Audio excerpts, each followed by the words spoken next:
तो दोस्तों, आज आप सुनने जा रहे हो श्रीमद्भागवत गीता चौथे अध्याय का महात्म्य।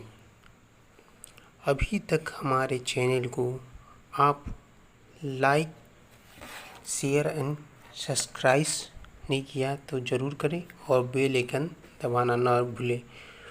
और बेल आइकन दबाते समय ये ध्यान रखें कि उसमें ऑल का ऑप्शन है, उसे ज़रूर दबाएं।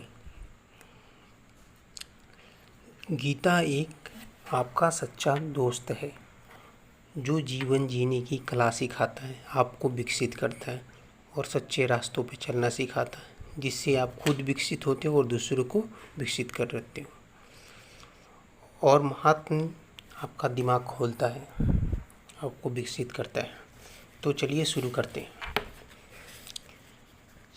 श्री सच्चिदानंद भगवान की जय।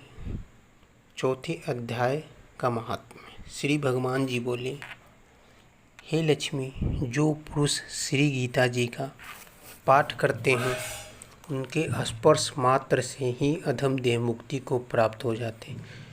यह सुनकर श्री लक्ष्मी जी ने पूछा, हे प्रभु, क्या किसी गीता पाठी को छूकर कोई अधम देह मुक्त भी हुआ है?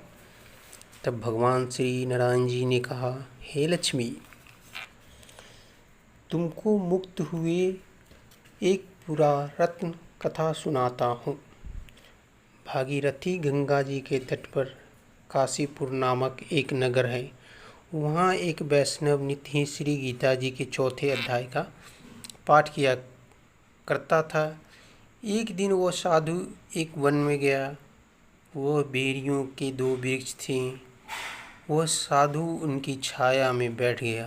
बैठते ही उसको निद्रा आ गई। एक बेरी से उसके पांव लगे और दूसरी के साथ सिर लग गए। तत्क्षण ही वह दोनों बेरियां आपस में कांपकर पृथ्वी पर गिर पड़ी। उनके पत्ते सूख गए। परमेश्वर की इच्छा से वह दोनों बेरियां ब्राह्मण के घर 2 पुत्रियां हुई।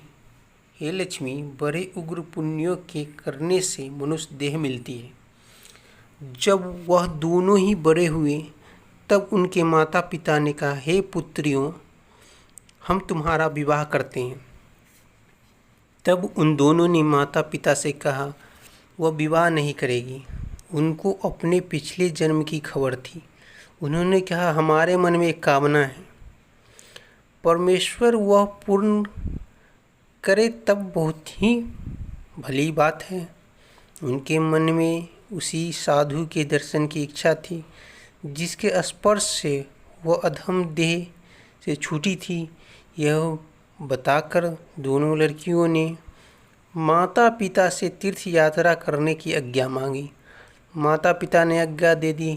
तीर्थ यात्रा करती करती वो बनारस पहुंची। वहां जाकर देखा कि वह तपस्वी बैठा है जिनकी कृपा से वे बेरी के देह से छूटी थी। तब दोनों कन्याओं ने चरण वंदना करके विनय करी, हे संत जी, आप धन्य हो, आपने हमको कृतार्थ किया है। तब उस तपस्वी ने पूछा, तुम कौन हो? मैं तुमको नहीं पहचानता। तब उन कन्याओं ने सारा वृत्तांत बताया। वे बोली, हे संत जी, आपकी कृपा से हमारी गति हुई है। श्री गीता जी के चौथे अध्याय का ऐसा महात्म्य है। श्री नारायण जी ने कहा, हे लक्ष्मी, इस अध्याय का पाठ करने वाले के स्पर्श मात्र से प्राणी मुक्त पाकर सुखी हो जाता है। बोलो सच्चिदानंद भगवान की जय।